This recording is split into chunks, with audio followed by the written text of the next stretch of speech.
Let me come to another issue which has been sort of hanging fire for the last couple of years, and you were previously ambassador to China as well. You've dealt with China very, very closely. What is your best understanding of the situation at the line of actual control in Eastern Ladakh as it stands today? And what can you say to our viewers who are watching this as to why the talks, and we've had, what, 15 rounds of talks? Why have the talks not yielded the expected results? No, well, it depends on what you call the expected results. And I also want to tell you, it's not like the talks have come to an end. Sure. And by the way, it's not like this has been the longest talks we've had. If you look at Sundarangchu, those talks went on forever. Correct. But here's the common sense explanation of what happened.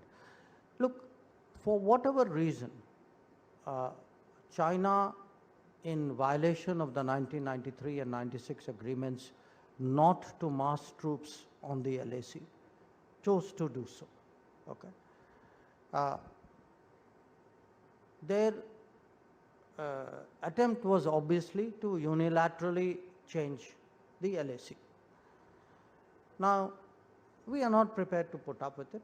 So even though we were in the midst of COVID at that time, through an enormous logistical effort, which I think sometimes has not been adequately recognized by people, by analysts, even in our politics in this country.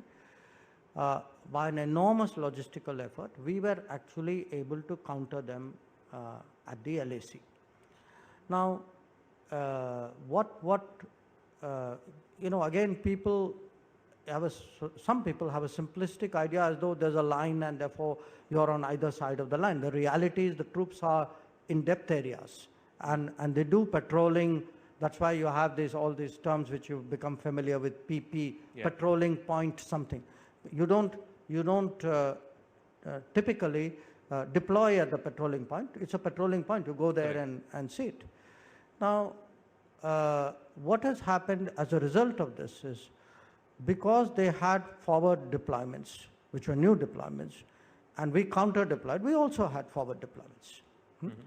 Now, you ended up with a very sort of intricate mix of like this, and which was very dangerous, because they were too proximate, the rules of engagement were not being observed.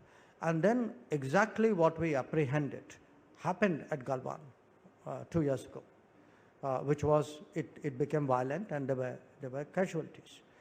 Now, since then, we've had a situation where we negotiate the friction points.